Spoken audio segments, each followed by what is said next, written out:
नमस्कार दोस्तों, आपका स्वागत है मेरे ब्रेनी गेम प्ले चैनल में। आई होप गाइज आप सभी अच्छे हो।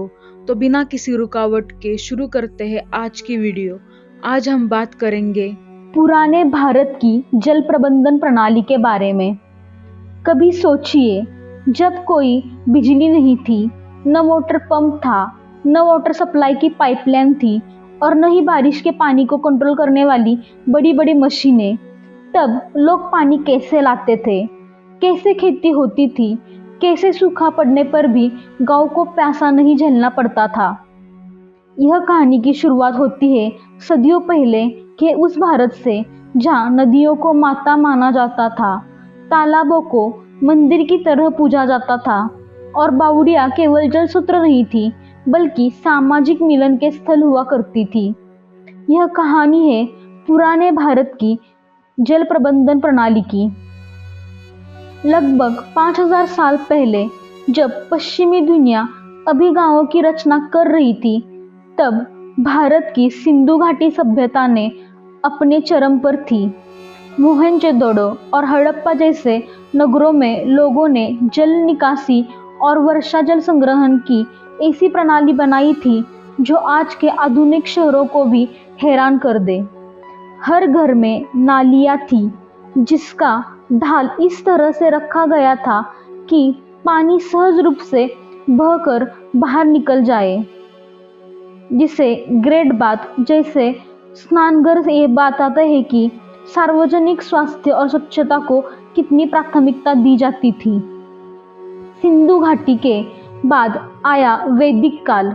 इस समय लोग सरस्वती और सिंधु नदियों के किनारे बसते थे।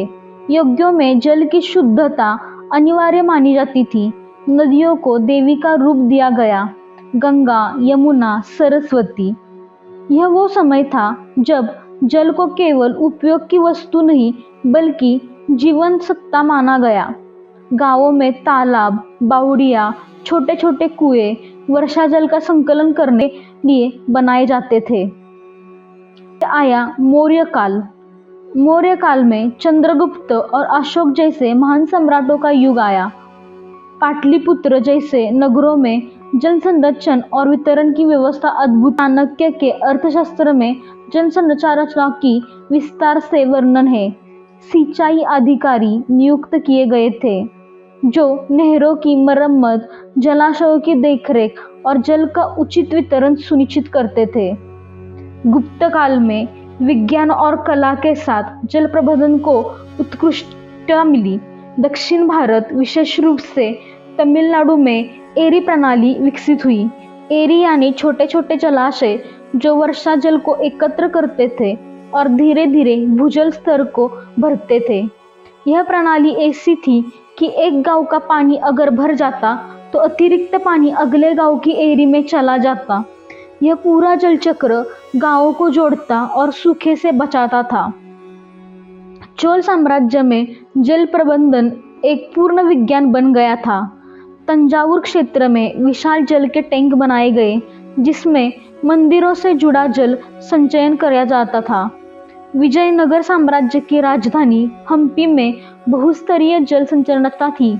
वहाँ पत्थरों को काटकर बनाए गए चैनलों से पहाड़ी पानी सीधे तालाब तक पहुँचता था। यह सब गुरुत्वाकर्षण के सिद्धांत से चलता। पश्चिम भारत में बावड़ियाँ यानी स्टेप्स वॉल बनाए गए। गुजरात रानी की बाव यह इसका सबसे सुंदर उदाहरण है। यह केवल जल संग्रहण की संरचना नहीं बल्कि कला, संस्कृति, समाज की मिलनस्थली भी थी। बावड़ियाँ गर्मियों में ठंडी रहती थी और भूमिगत जल तक पहुंच पाती थी। कई बावड़ियाँ इतने गहरे स्तर तक जाती थी कि सालों तक जल संकट नहीं होता था। राजस्थान में जब जल का स्रोत कम था तब वहाँ के शासकों ने जौहर कुंड, तालाब, कुएं और चरनी जहाँ पशु जल पीते थे ऐसे अनोखे प्रयोग किए। महाराष्ट्र में रायगढ़, राजगढ़ जैसे किलों पर टैंक सिस्टम था जहाँ बारिश का पानी पहाड़ी ढलानों से टैंक में इकट्ठा होता था और महीनों तक पानी पीने लायक बना रहता था। जब अंग्रेज आए तो उन्होंने सामुदायिक जल प्रणालियों की उपेक्षा की। बावड़ियाँ सूख गई, तालाबों पर कब्जा कर लिया। जल एक संपत्ति बन गया और उसका वितरण केंद्रीकृत हो गया। आज हमारे शहर जल संकट से जूझ रहे हैं, लेकिन हमारे गांवों की पुरानी तकनीक जिसमें कोई बिजली नहीं लगती आज भी उपयोगी है। आज जब हम जल संरक्षण की बात करते हैं तो हमें फिर से अपने अतीत की ओर लौटना होगा। हमें अपने गांवों की तालाब संस्कृति, अपनी बावड़ियाँ, अपनी एरी प्रणाली को पुनर्जीवित करना होगा, क्योंकि समाधान तकनीकों में नहीं बल्कि हमारे इतिहास की मिट्टी से छुपा हुआ है। भारत का अतीत केवल गौरवशाली नहीं, ज्ञानशाली भी था।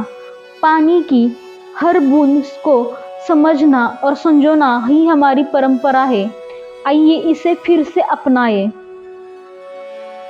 आई होप गाइज आपको मेरी आज की वीडियो पसंद आई हो। अगर आपको मेरी वीडियो पसंद आई हो तो वीडियो को लाइक करो। अगर आपको कोई गेम या टॉपिक सजेस्ट करना है तो कमेंट करो। आपको मेरे वीडियोस देखने पसंद हो तो चैनल को सब्सक्राइब करो।